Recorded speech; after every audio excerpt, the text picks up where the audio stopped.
10, 9, 7, 10.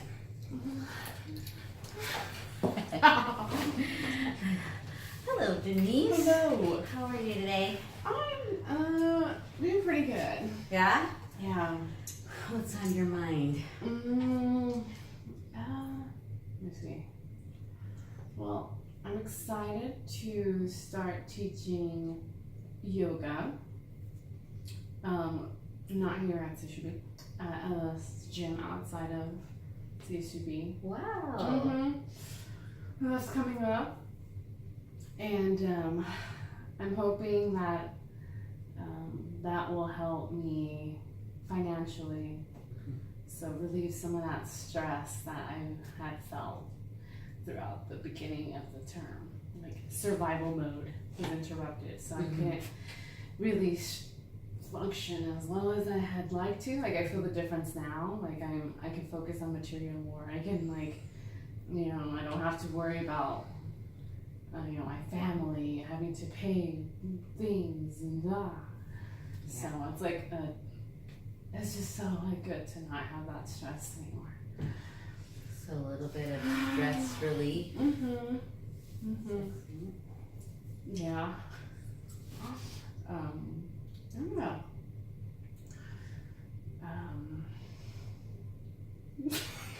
Feels weird when you're not saying. I'm not used to you saying a lot more.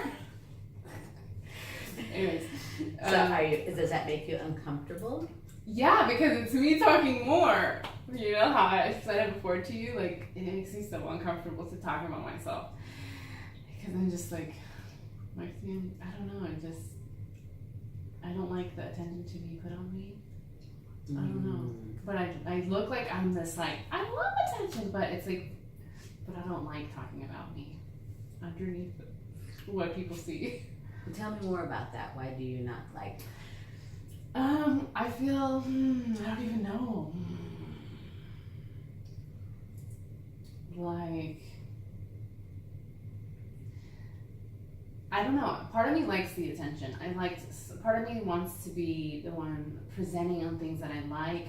But then the other part of me that doesn't think, it's like that part of me that's like, I'm not worthy. I don't deserve this.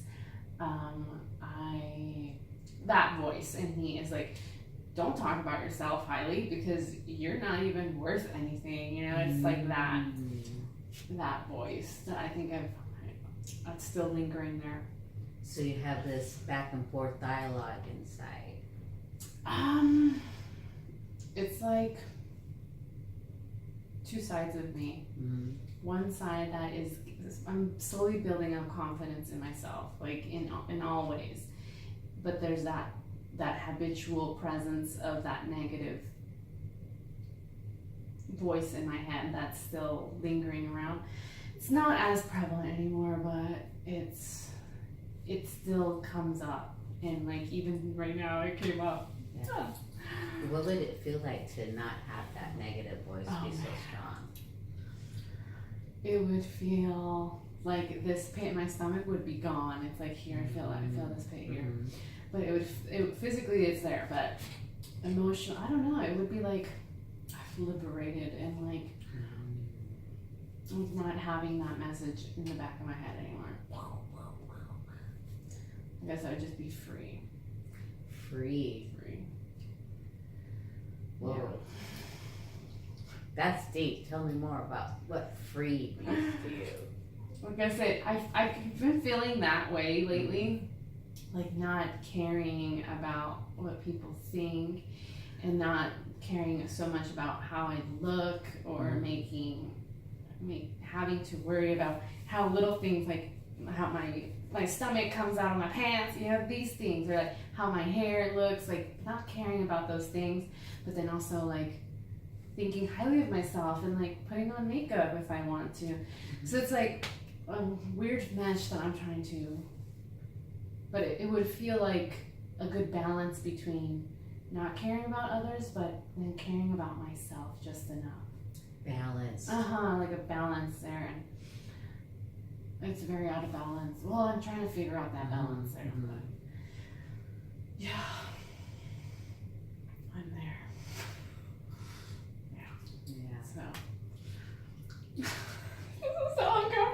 for me. Like, Uncomfortable. Have you felt uncomfortable with us before? Remember, I've said it like the second time.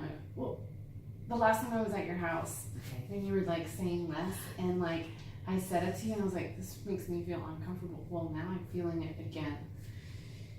And therapy does provide me with like that corrective emotional experience because I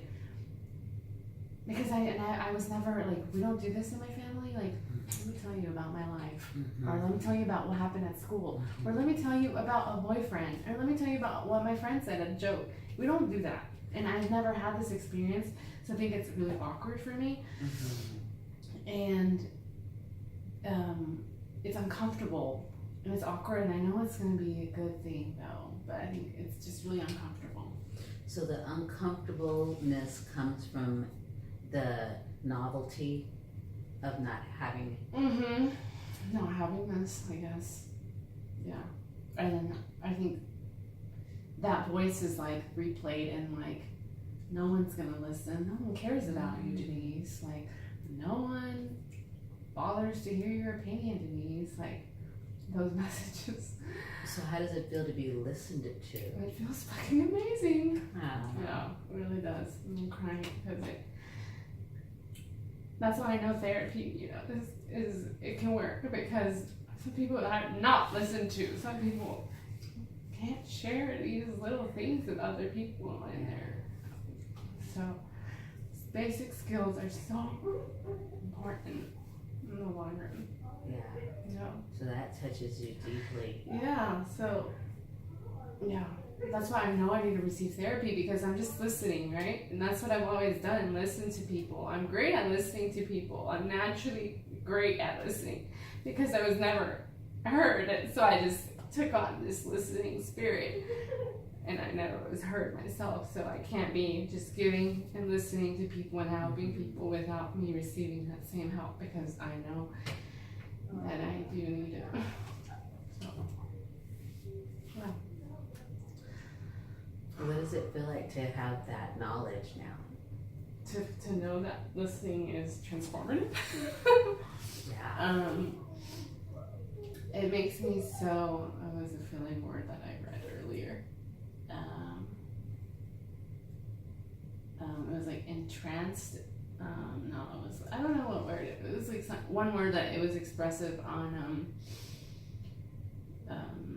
Feeling energetic. It wasn't even energetic. It was whatever word, but it was being so. That's why I think I'm so like captivated by what we learn and entranced. I guess that comes back, but and the material and so engaged and so present because like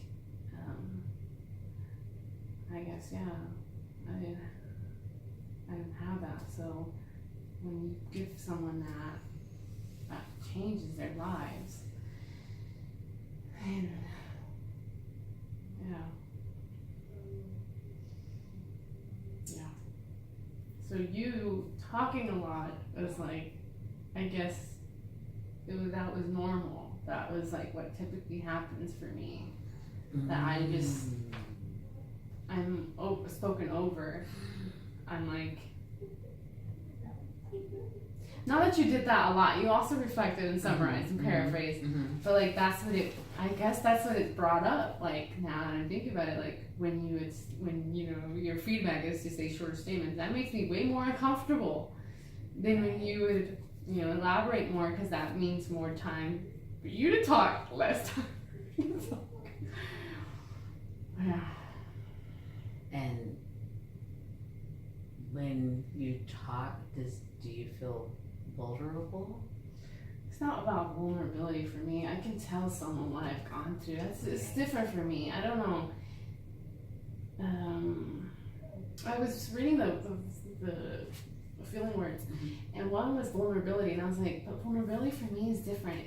For me, vulnerability isn't sharing your deepest, darkest information, like what you've been through. Like to me, that's not vulnerability. To me, it's like if I'm crying in front of you, I'm vulnerable. It's not the act of telling you what I've gone through, and that's what I think what it applies to most people. Most people don't like to share. I just don't like letting people see me cry, and I was just vulnerable. That to me is vulnerability, letting someone see me crying, because crying looks like weakness, and that to me, that's vulnerability, not the act of sharing my most intimate experiences. I thought of that earlier. I was like, wow, that's kind of weird of me. And weakness is, I guess weakness is like not admitting that not being heard hurts, and it hurts. It hurts, not being heard. I guess that's what it is. Oh my god. yeah. So if I,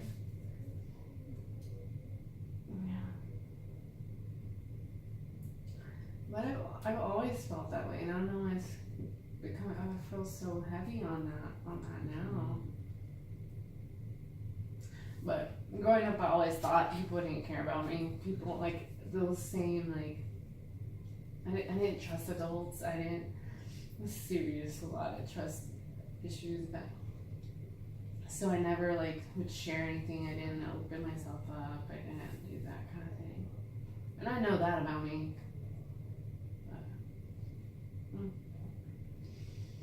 Do you think you had a reason not to trust? Well, I didn't trust my mom growing up, so I just didn't have that. I couldn't tell her these things. I couldn't tell her, Mom, I have a boyfriend. Mom, how are you supposed to be treated as a woman? Like, Right. I couldn't tell her these things. She just wouldn't listen. She just wouldn't. So I'm wondering if that pain of not being heard relates to like maybe feeling invisible for you.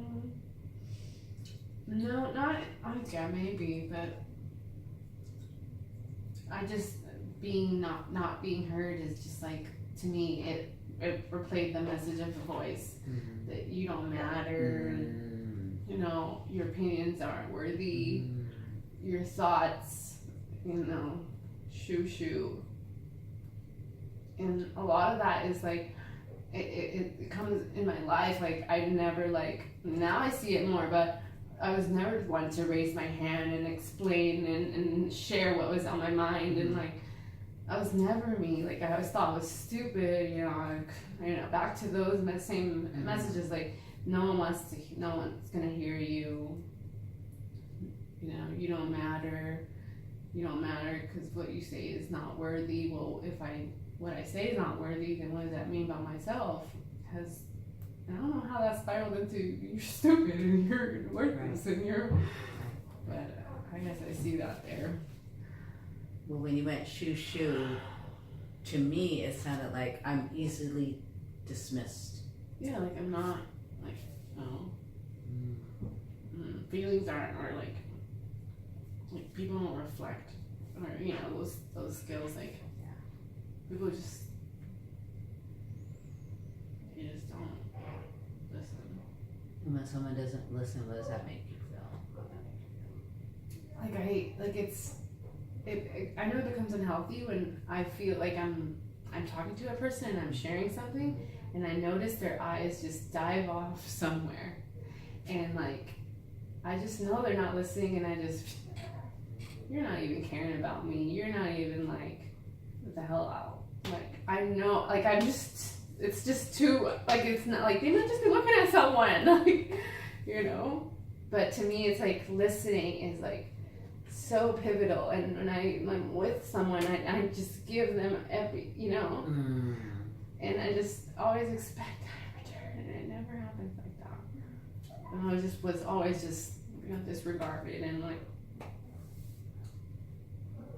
has never heard in my family. I think that's where it stemmed from. So I kept feeling that way. Like if people don't listen, people don't care about me. People don't care about me, and I think I internalized why people don't care about me. Because they don't listen is because I am at fault. Because I that voice there. So you internalize someone's attention and make it you at fault for their Yeah. Because I think most people don't really listen, but most people, there's. But I don't know why. Like, I started just making that about me, like switching that and making it like I was at fault because people didn't want to listen to me. No, Denise, that's not. Right. Yeah. Right. And like it's not my fault, or because my mom doesn't know how to listen doesn't mean that I'm a terrible person, or like that my thoughts don't matter. Things like that. And like sometimes in class, like the professor shares something and like it's on my mind and I don't say it because like I just that same thing comes up. Like I get too nervous to share, or like I'm not comfortable sharing. But I do share, that I do share. But it's like I could share so much more, but then I feel like I'm like doing this too much, and then that is bringing too much attention to me, and then that's uncomfortable. So it's like this like this, I guess, this uncomfortableness. And I have so many thoughts in my head, and now I'm realizing, oh my god, Denise, you're fucking intelligent, and you're fucking smart. And you have these thoughts, and the professor just elaborates on what's in your mind, and it's like, I'm slowly getting out of that, but yeah, it's still there, still around, and I think that's why I'm on my journey. Because it's just, There's some serious issues because I wasn't listened to. Right. My family don't, that's who they are. So I can't. Life's not fair. And I think this is making me a great therapist because like I know the value of fucking listening. I know what it can do for someone that doesn't feel heard, that doesn't feel recognized, that looks and feels invisible, like he said. Feels like they don't matter. Like all comes down to just listening to the damn person. So, yeah, I'm there. That was a lot. Sorry. That was a lot, but if I was to summarize it, I think you just summarized it really. It comes down to being heard and being understood because someone took the time to genuinely listen. Yeah. And that would make you feel what? Not even like I mattered, but like I'm a human and I'm there.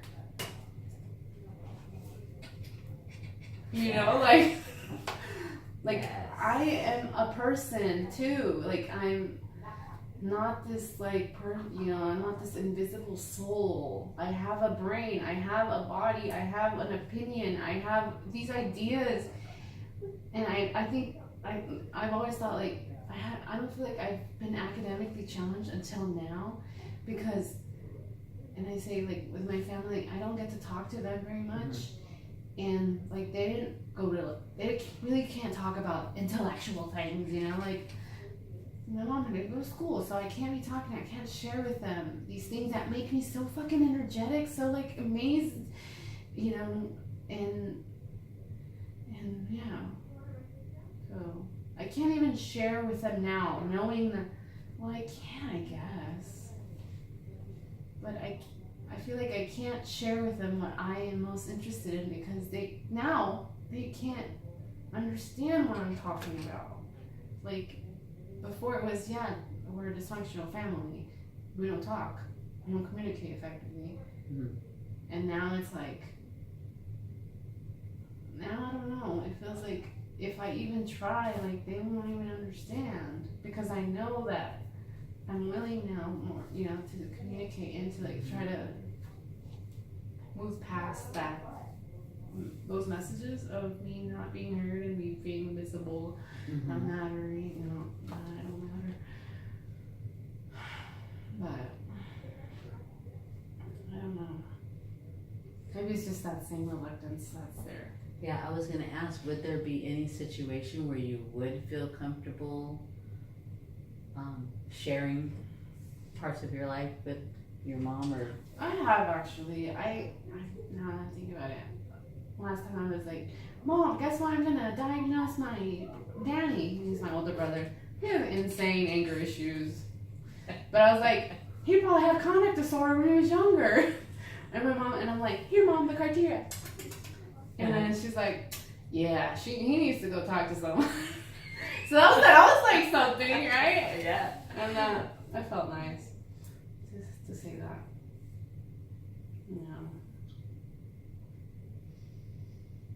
So.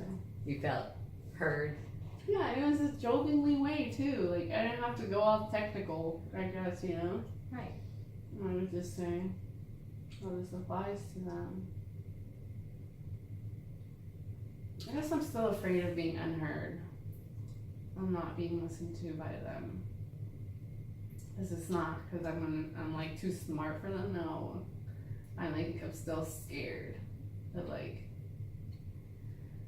talking to them now about things that I'm like that I'm learning or something. Where do you think that fear comes from? Because I think it just reawakens those thoughts in me. Like, yeah, it might, but I know, I know they're wrong. So, but I don't want them to come back. Is it a fear of possibly getting those bad thoughts confirmed? Not confirmed, because I very much confirmed my own idea that I did matter throughout my life. Okay. And I always had to compensate with that by having to do so much to prove to the world, including my family, well, primarily my family, that I am someone visible, that I am accomplishing shit, Right. that I am worthy. Right. So, I have to do that.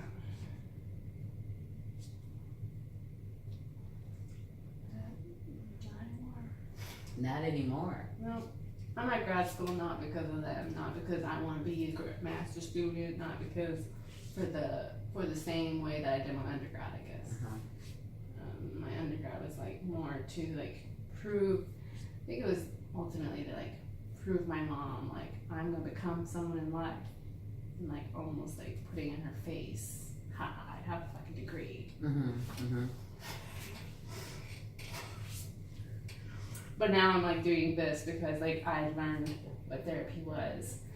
It has helped me so much. I'm doing it for me. And yeah, it looks like a fancy title at the end of the day, but it's not for you anymore. So it's like me being passive. I don't know, is that making you aggressive? But it's like, no. It's like for me, like I don't know, it's different. That's a different feeling for me. Like, doing things for me and not because of them. So that's, again, it comes back to that feeling of like I'm going on that verge of like being more in tune with myself and I'm getting that voice is leaving me slowly and like I'm over here now and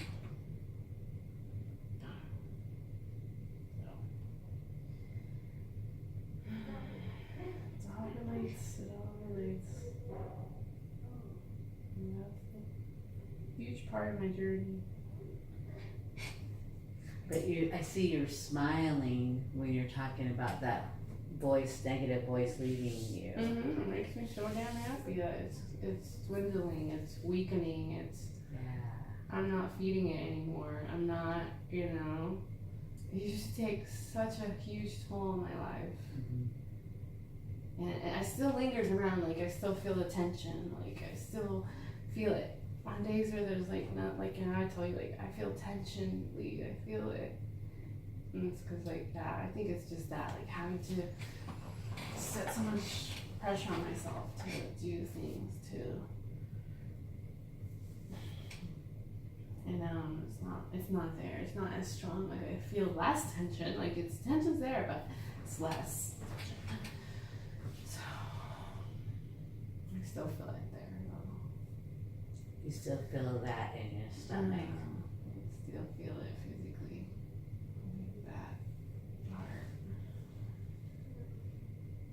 Now, initially you said you felt that in your stomach because we were talking about you. It's still making me uncomfortable.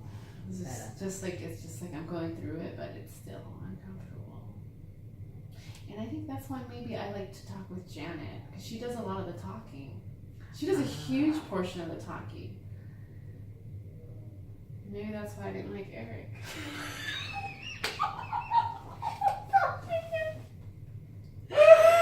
I did like Eric. I was like, no, I was pleasing him too much, but it could have been that too. Like, he's making me feel uncomfortable because I kept talking about me. And that was weird.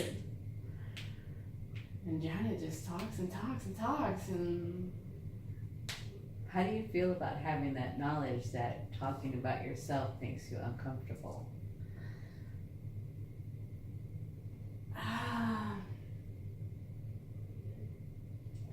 I guess I have to do more of it, but like I don't want this to be uncomfortable. I want to be able to like praise myself and then like be able to like be confident and I don't think I'm like confident in myself yet.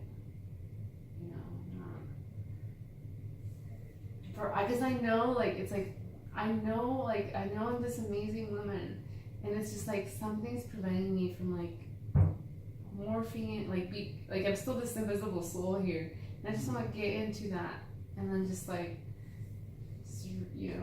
live it. And I feel like I'm in and out of it, like like that whole.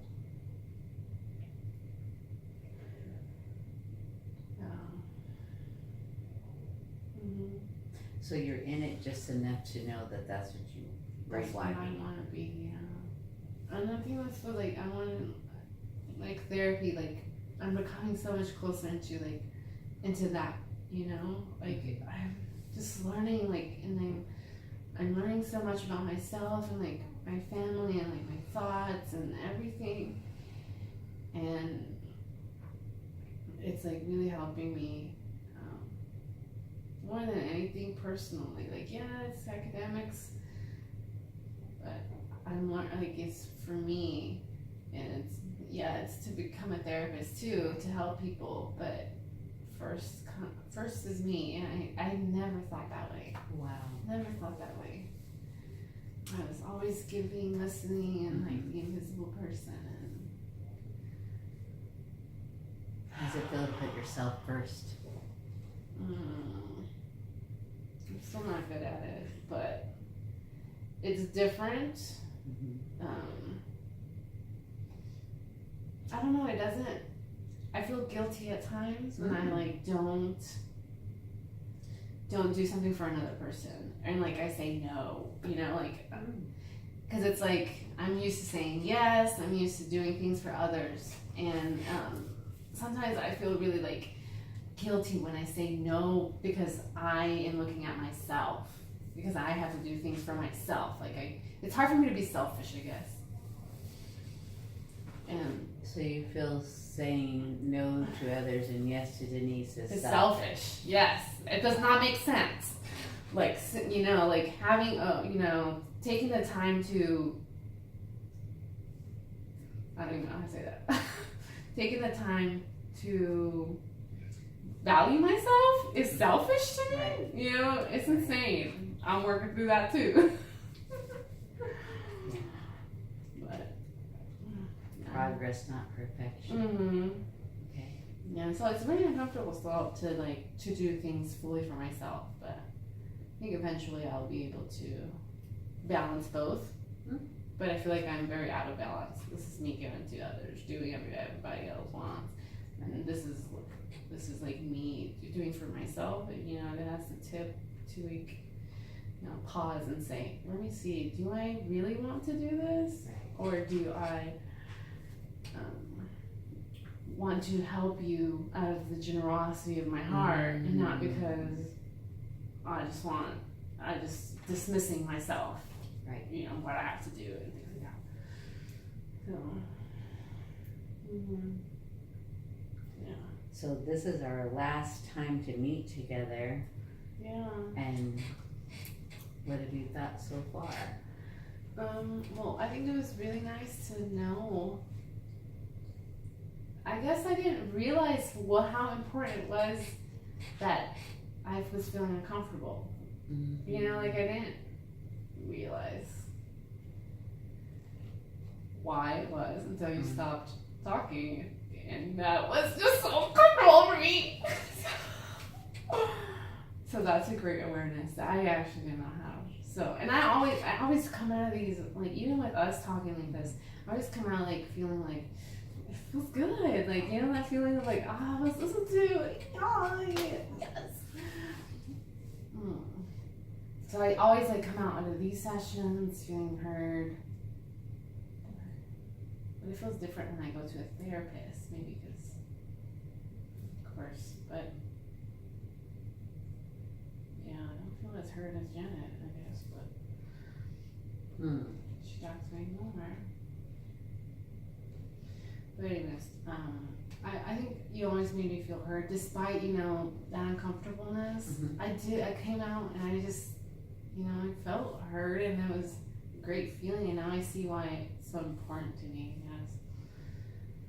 And I brought back So you walked memories. through the valley of uncomfortableness, Yeah. and you ended Thank up you, feeling good. But yeah, so I can see why he makes us want to do that. Exactly. And it reappeared, like in the last session. And it reappeared again for me. It made me tear up. Wow. Sounds like it's very important for you to be heard. Mm-hmm. And I think I've like pursued even relationships where I haven't been heard. Because that's comfortable not being heard. Mm-hmm. And I'm like, therapy's like challenging me in ways that I could not even have known. Like, making me realize that I should be heard. Yes. You know, making me realize that I need to be directed.